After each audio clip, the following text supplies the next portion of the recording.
Welcome to the Doggy Dojo. I'm your host, Susan Light, a Los Angeles-based dog trainer on a quest to become worthy of the title Sensei of the Doggy Dojo. Today we're talking about a really awesome training protocol that is simple and easy for any family to implement with their dogs. SMART times 50.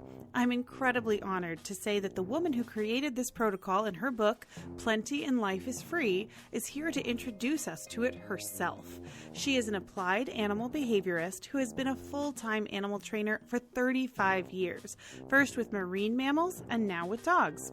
At the University of Hawaii, she earned a master's degree as part of a research team which trained dolphins to understand sign language. She then worked with the United States Navy, training dolphins for open ocean military tasks. She has worked as a marine mammal trainer at Point Defiance Zoo and Aquarium in Tacoma, Washington. After leaving the zoo world, she co-created Tacoma's first dog daycare. She launched Bright Spot Dog Training in 1998. Services include consulting with families about their challenging dogs and mentoring professional trainers who want to maximize the power of positive reinforcement training. She is proud to be an original faculty member for Karen Pryor's Clicker Expos. She's taught at 41 of these popular conferences. She's lectured at venues across the United States, Canada, and Europe, and in Australia, Israel, Japan, and Mexico. In 2012, she published her first book, Plenty in Life is Free, Reflections on Dogs, Training, and Finding Grace. Please welcome Kathy Sdao. Kathy, welcome to the podcast. Thank you for coming by. Well, thank you for inviting me. So I'm excited to talk about the SMART 50. I am embarrassed to say I only just read your book now after recommending it to a bunch of people. Well, thank you for the recommendations. But I really enjoyed it. And I guess we have to start with Nothing in Life is Free, because obviously the book is a direct response to that. Yeah. So do you want to just briefly explain to people what that is? Nothing in Life is Free is this very sticky story that we use to educate, especially dog guardians and owners, about a supposedly easy protocol, a sort of a recipe they can follow to get some behavioral control and better behavior from their dogs. And it's got the acronym NILIF. So it's sometimes we in the profession call it NILIF, as if anyone would understand what that means. Nothing in life is free is what that stands for. There's a lot of different versions of that sort of big bucket label. What they have in common is that anything your dog might find valuable, anything your dog might enjoy, a piece of food, a scratch on the ear, a little bit of praise, a squeaky toy, anything your individual dog might value, they have to earn. And many of the versions of Nothing in Life is Free specify that the dog can earn those good things by sitting first. Some of the other protocols are a little bit more open in which behavior the dog will do on a cue or command from the human.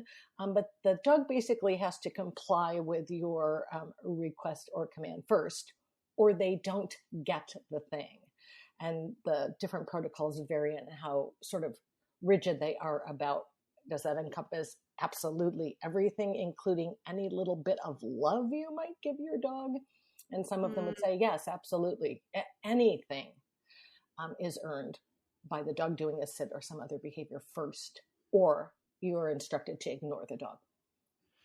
Which I think is a little bit rooted in that dominance thing, right? Like they have to understand everything comes from you. Yeah. And it's such a kinder version. I mean, Susan, you're aware our whole profession is of sort of what a huge advance NILIF is from older styles of dominance-based training that included physical altercations with the dog. We would physically, when I use we in the most general sense, I never was doing this, but that the instructions to dog owners were to alpha roll the dog or to show them who's boss physically. So this sort of approach is certainly an improvement, but I would say we can even improve on that. I absolutely agree. And I do know a lot of force-free trainers who still recommend it to their clients as a way to just get their training in. Yeah, it's super sticky among positive reinforcement trainers and Yeah. veterinary behaviorists. And I mean, the colleagues I most, sort of feel like, gosh, we agree on so much, and we want to be very progressive in the education we're putting out to folks. And I agree with you. I'm surprised how much this is sort of hung on. Yeah, absolutely. And so we just want to say that in and of itself, we understand it's not, the problem, it's the philosophy, maybe, right? Why does the dog have to go through you for everything? Well, I think there's something else that's a little more subtle. And it took me a little while to realize, and can I list issues I have with Nilith? We could fill up our time just with that. And that's certainly not going to be our emphasis. But boy, I have very specific concerns about Nilith. But one that it took me a while to really wrap my head around is sort of this idea of freedom. And my publishers at Dogwise, Larry Woodward, was kind enough to suggest the title of my book, Plenty in Life is Free. And that term freedom to me has a lot of meanings. Folks who follow Nilith protocols, I don't think they have very happy, joy-filled, spontaneous lives with their dogs. I'm not casting aspersions. I'm just saying I feel like sometimes it really constrains the humans to fully appreciate the moment of spontaneity with their dogs, because you know what? You just want to go up and give your dog a scritch on the ear because dang, he's so cute. Well, that's not actually allowed in Nilith. So there's another sort of aspect, which is I sort of want the humans I work with to have the most fulfilled, happy lives possible. And I don't know, I think Nilith might get in the way. Yeah, absolutely. So that's just a little background. We won't spend a lot of time on Nilith, but Smart 50 is an attempt to have, I love when you said sticky.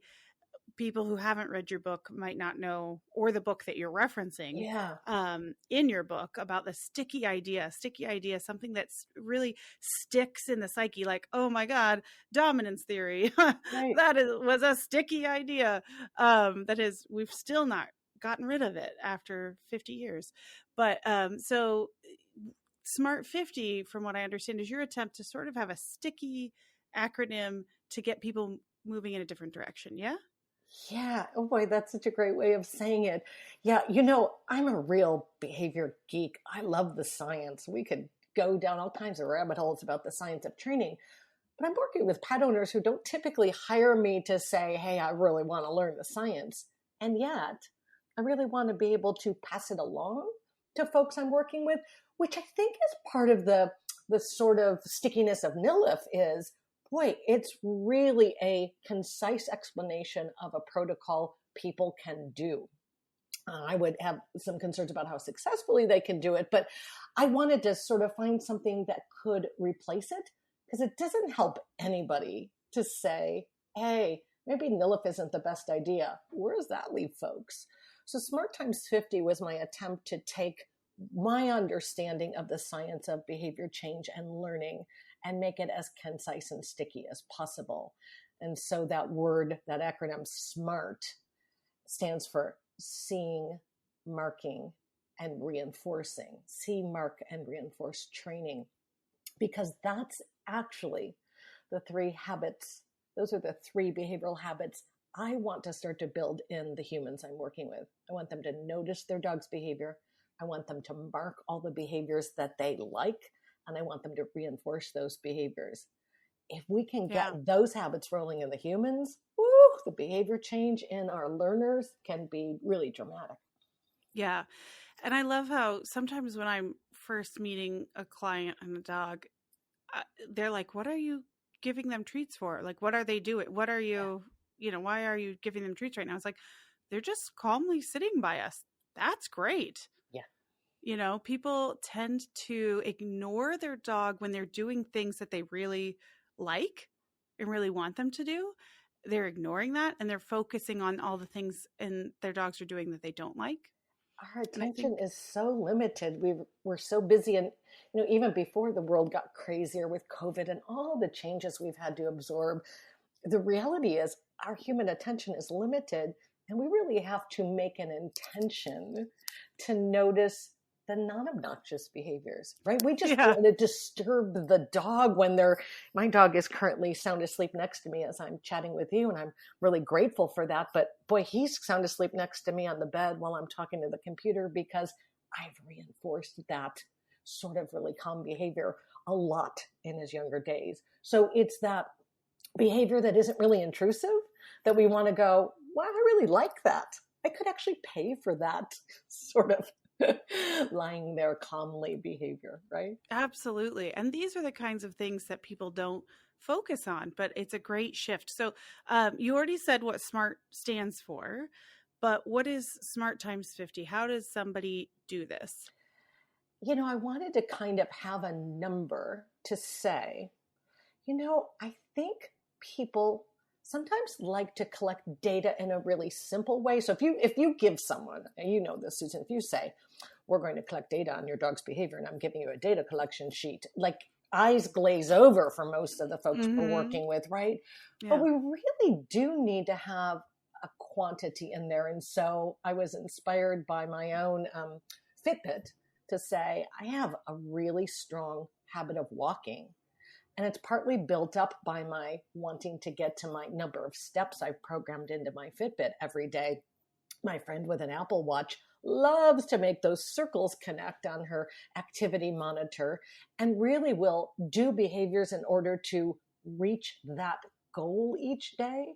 So I picked a number. This is not a science-based number. This is a number after talking to lots of folks to say, what might be aspirational and yet doable? And so SMART times 50 means I'd love for each learner whose behavior you want to impact. Sometimes I just work with a client on Zoom this morning who has 3 dogs. She lives in Alaska. We're talking on Zoom. I live in Washington State. And she talks to me about the 2 dogs whose behavior she's concerned about. And then she says, and my 3rd dog, Freya, well, she's just perfect. I'm like, great.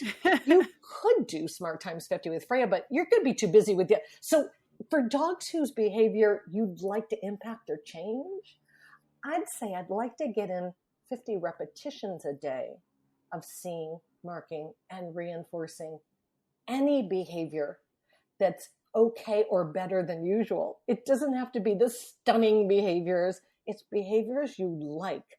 And what's going to happen as you get these repetitions in day after day is the dog's behavioral repertoire will shift. And you're going to start to be more discriminating possibly about what it is you're going to reinforce, because things are likely to be getting better as you're paying attention to 3 behaviors you want to focus on, 5 behaviors. It depends on the family. It also means that if you have 3 family members, each of you only has to do 15 or 20, and you can get those repetitions done in 5 minutes. So that idea of you're kind of keeping score on yourself, I like that shift in you're not sort of judging the dog. You're aspiring to get in some reps like you would with your Fitbit or with your trainer at the gym. You're going to do 3 sets of curls, 15 curls, each. We know that. We know we're not going to get in physical shape without some reps of some exercises. Yeah, I just want to use that to kind of go, let's make this be a fun game and let's deliver 50 reinforcers for our learners.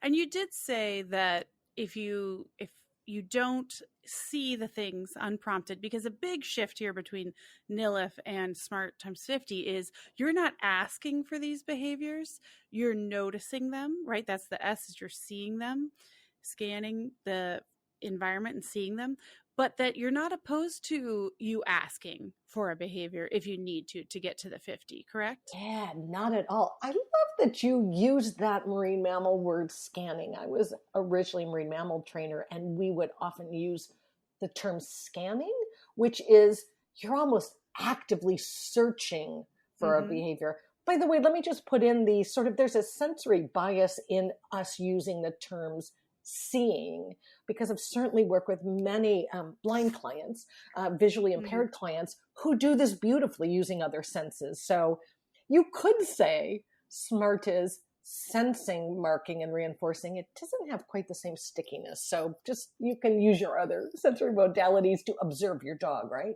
You're pointing out the much more important thing, which is The dog can offer the behavior because other things in the environment signaled it, not you, not any human. Or you as a human can request the behavior. That's totally fine as well. Both of those are valid ways for the dog to receive information from the environment about what to do. I like them both. We're going to take a quick break. If you would like to know more about Nothing in Life is Free and Kathy's alternative, Smart Times 50, check out her book, Plenty in Life is Free. I've put 2 links in the show notes for it. One is for the print copy, and one is for an audio version where Kathy reads it herself. Her current project, a course called Lima Beings, is also linked in the show notes. We'll be right back. The important part is that counting out 50 reinforcers, for simplicity's sake, let's say treats, right? That's probably the easiest way to start. 50 small, nutritious treats or pieces of their kibble, even because you mentioned the goal is to avoid obesity with the dog. So you may need to put a little bit of thought into how to get these calories in safely for this dog, especially if it's a very, very small dog. I'm working right now with a 3-pound Brewer's Terrier. 3 pounds? Yeah. I actually have 2 clients that just got Brewer's Terriers puppies, and they're 3 pounds each. And as we're talking about, like, how are we going to, they eat 230 calories a day. Oh my goodness. And they can only have 10% of that as treats. Right. So 23 calories of treats a day. We got to figure out how to do this training. And they have those licky tubes. Tubes of licky treats. You know, those are like 4.5 calories for the whole tube. Oh, I love the lickable stuff. I think this is a genius way to dole out something meaningful, but limit. Yeah. And it's not as easy to count. Like you did mention, you know, if you have something that's lickable, it's going to be a little harder to get that count of 50 and, you know, keeping track. So for her, I said, you know, that means that he can have 4 tubes of this a day as treats. And that falls in that, you know, budget, the nutritional guidelines. Right. Yeah. So you do have to be mindful of that. You know, don't count out 50 giant cubes of bacon, you know, depending on the size of your dog. But your first habit is going to be prepping 50 treats every day so that you can use them for your dog. Weirdly, this is a very big part of it. I'm so glad you pointed that out because we really want to set up our own environment to make this doable. And so who in the family is going to help with that 50 tiny, healthy treats that you're preparing for tomorrow? I find that often tweens and teens are in the plan to go, hey, that's their role to get that food prep ready to go. But it shouldn't be onerous to make you go, oh my gosh, this is too much work. We really should make this easy. Yeah. But what's great about getting in that habit, and that's the first habit, is that then when you have that treat container in the fridge, depending on what it is, or on the counter or wherever you have it in your house, reminding you, oh, I haven't done it yet, you know, kind of keeping you in the loop, because everybody intends, we're so bad. Humans are so bad at following through, right? With the things that we, like you said, the gym, like we all intend to work out. Doing it is another thing. So it's just easy to be like, oh, I met with a trainer this week. You get there the next week. It was like, hey, did you guys practice it all? Oh, you know, they're so busy. So this is a really great way. Like you said, it's aspirational, but it's also totally doable. And you have this choice, which I really like. We know this, Susan. It feels really natural to us. But I feel like when I'm talking to clients, very often they're envisioning dog training as being a little bit like that gym session, or like more traditional dog training classes where you're going to carve out 20 to 30 minutes a day and you're going to do your drills and you have the dog training session on the block on your day timer. That's how old I am. I'm actually using a day timer on your daily schedule. And I am not very likely to be doing those scheduled blocks of training. I'm much more dribbling out a couple of reinforcements throughout the day when I'm in the presence of my dog. And to me, that's a lot easier. I bring half of my dog's breakfast on our morning walk. To me, that's just he gets some breakfast in a bowl and he gets some breakfast on our long walk. And that feels very doable to me, that it's throughout the day, just a few minutes at a time, it feels a lot less burdensome than another thing on your to-do list, which we can't. Absolutely. I have tried myself to set alarms on my phone to remind me Yes. to train, and they always go off at an inconvenient time. It's not going to work. I can't do it. So that didn't work for me. But I love, like, Juliana Williams. She had a post of like, train while your coffee's brewing. Yes. Train, like, I can't remember her list. That one really stuck with me. It's like, you Oh. have these tiny snippets in the day. That's all you need. That's so funny you're saying that, because I had a few minutes before joining you for the podcast. I'm like, I can't start a project, but here's my 6 minutes I have. Where do? I get on social media and scroll. That is not a productive use of my 6 minutes, right? Right? It's just not. So I could absolutely get on with Juliana's suggestion. I'll tell you one thing a client of mine thought up. I thought this was genius. She said to her kids, I'm going to put 5 little Dixie cups, little tiny paper cups. So I'm going to put those out every day. And what I'd like you to do is I want you to put 10 kibbles in each of those 5 Dixie cups. And I want you to hide them around the house, somewhere where the dog can't access them. But then tomorrow, what's going to happen is we're going to come across them. When we come across them, when I open the vanity drawer where my hair dryer is, there's a little Dixie cup with 10 kibbles. It's a reminder to me, can I take a minute or two here to do a little bit of training? I thought the hiding the Dixie cups thing was really cool, and it made it be a game for the family, right? That does sound fun. That's a great way to do it. And it's just what we'd love to get across to people is it doesn't have to be onerous to see results. If we took the science of behavior change, really what it would say, if we stripped it down to one word that isn't an acronym, right? If we really just could shout from the rooftops, it is reinforce. Reinforce the behaviors you like. That's it. That is the name of the game. So those seeing and marking those behaviors that come before that is really just the extension of getting in the habit of finding behaviors you can reinforce. It sounds not enough. What are you doing? How are you touching the dog? How are you controlling things? The reinforcement's going to do more work than you imagine it can. That's how we're designed to learn, right? So one of the things that comes up for me when I'm talking to clients about this, and it might seem second nature to us, but it really, couple of things. One is, this is not a standalone procedure that's all you got to do. Because for most of the cases we're called in for, there's some damaging, dangerous, destructive, there's some behavior that is a real problem. And in no way am I saying, just ignore that. Right. We have to do some environmental control. We have to do some restricting access to those behaviors that are currently a problem. So that discussion about temporary management that's going to segue, this is the important thing for me, is it isn't management that prevents the problem behavior 100%. While we're doing Smart Times 50, and then Smart Times 50 takes over, we could just pull the gates and the crates and the muzzles and the tethers, all those things we may have installed to limit the practice of the problem behavior. I actually want to pull that management back gradually. So we're giving dogs choices to make bad behavior, do those bad behaviors, but we're skewing their choices in our favor.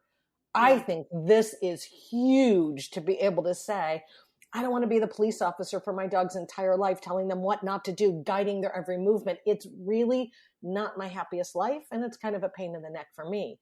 I actually want my dog to be making better choices out of his own self-interest because he wants to get those reinforcers. So I don't want to neglect. There's a conversation around how we use management in the early stages of training and how we gradually fade that management out so the dog is making good behavioral choices possibly without the need for permanent gating and crating and barriers. Maybe those things can be temporary, depending on the situation. Yeah, such a good point. I actually do think for behavior modification and puppies as well, there's 3 prongs to it. There's the training, there's the management, and then there's enrichment. Because part of it is also that you can't just expect a dog that's going to sit on the couch and sleep all day. I'm sorry, unless they're really old. They have needs as an animal, as a captive animal in your home, and you have to do some enrichment to meet their needs in some way. So I think those three prongs are vital to any plan. I was talking to this client this morning on Zoom, and this is hard to explain, but I walk my dog. I like walking. It's good for me for several reasons, but I also am so fully aware that for my 6-year-old mixed breed, mid-sized mutt of a dog, if we walk in the morning, he's a different dog the rest of the day. So that walk, we could call it enrichment, but I'm also going to say it's an antecedent arrangement for the rest of my day being able to select behaviors I like. It is a really good payoff. So it isn't, I should walk the dog, or boy, aren't I admirable that I do walk the dog every morning. It's really sort of selfish. I really love him even more when he's had his needs met first thing in the morning. And it's pouring rain here in Tacoma today, pouring rain. That doesn't change my decision to walk one iota, because the walks to me are so crucial for being able to then have his repertoire skewed in a way that I've got a lot I can reinforce, right? Yeah. So that idea of connecting enrichment, meeting that animal's needs, allows us then to be able to say, oh my gosh, we have a better, wider repertoire of behaviors we can select from to reinforce. That's huge. Absolutely. And I love the way you said he's a different dog on the days that he doesn't get a walk, because that is how you can tell if it's truly enrichment. Exactly. The behavior changes. And if you take your dog on an 1.5 hour walk and you're like, and they're still nuts when they come back, blah, blah, you know what? That's not meeting that dog's need. Let's try something different. Let's not try longer walks. Let's try something different. Oh, it's exactly right. And you're just described there this little bit of experimentation, this data collection that we do and say, hey, every behavior is the study of one. Every learner is an individual. Here's been my experience with dogs that walks can often be helpful, but let's see what happens with yours. So for the dog I'm working with right now, a young dog who gets the zoomies every night at 6, we hear this a lot, right, Susan? And so what I want to say is, this is not a physiological, like it is grooved into the dog's brain. My suspicion is it's a really convenient time when the humans are finally sitting down that the dog can really annoy you and get a rise out of you, but the dog hasn't had its needs met all day long because you've been really busy. So here's my ask for the clients. Can we just do an experiment? I just want to know 2 days that you've done a sniffy walk in the morning. Tell me what the zoomies look like those days, so that you can say to those folks, not in general, here's the rules for all dogs. I'm curious, what would it look like on those evenings where the dog has had a 1/2 hour sniffy walk? Here's a place where you can do sniffy walks. You don't even have to commit to it long term. Just give me some data on those 2 days. I don't know. It's a great way of asking, right? I think lots of your frustrations, the whole family, are rooted in, this dog is really different than your last dog, isn't she? Oh, man. A lot of times they're like, hey, my last dog didn't need that. I know. I should put that on a t-shirt. I want one. I've never had a dog that did this. Yeah. I've never had a dog that did this. Bless our hearts. Oh my God, our memories. Our memories. I love it. One of the other things, Susan, that I talk to clients about is I have a list of behaviors that are important to me and my dogs. They are idiosyncratic to my life. I don't do competition with my dogs, and I used to give the Canine Good Citizenship test for the ACAAB, and to me, those 10 behaviors are not my priority 10 behaviors now, that list. It's perfectly fine. But I guess I want to say to people, you can customize which behaviors you want. They can be serious, they can be silly, they can be what your family values. But I like that SMART times 50 allows the family to have a conversation about what are the 3 behaviors you're all going to be on the lookout for. Maybe 2 serious ones, lying on the dog bed and coming to you when called, 2 maybe important ones, and maybe 1 goofy one like the dog doing a play bow or scratching his ear. I just want to make you better observers of your dog's behavior. And you can start with just a few. You don't have to make it be, you don't even have to make it be 50. If I say 50 to a client and their eyes go, wait, 50? I start with 15. Just start. Just start. Yeah. You're gonna be surprised. Anything else you just want to make sure that you get a chance to say before we sign off? No, just that I appreciate all you're doing to help spread the education of we all want to do right by our dogs. That's what we all have in common. And so these continuing conversations where we can be curious and learn together, they're everything. So thank you. Thank you, Kathy, for joining me today. My biggest takeaway from this conversation is reinforcement drives behavior. Get yourself in the habit of noticing and reinforcing behaviors you like in your dog. You also need to set up management and use supervision to maintain everyone's safety and prevent those unwanted behaviors, along with finding whatever enrichment your dog needs to be fulfilled through trial and error. But the training doesn't have to be daunting. Training and enrichment can become habits, and one way is to prepare those 50 treats a day and start getting smart. Remember, that stands for See, Mark, and Reinforce training. For more in-depth information, check out Kathy's book, Plenty in Life is Free, or reach out to a positive reinforcement training. They'll have ideas about management, enrichment, and training. Thank you for stopping by the dojo to learn with me this week. This is your aspiring sensei, Susan Light, signing off. You can find me at doggydojopodcast.com, or I'm Susan Light LA on Instagram, Pinterest, and Facebook. The music was written by Mac Light. You can find him at maclightsongwriter.com. If you like the show, you can support it by subscribing, sharing it with your friends, rating it, and reviewing it on Apple Podcasts. I'll be back in 2 weeks with another new episode of the Doggy Dojo.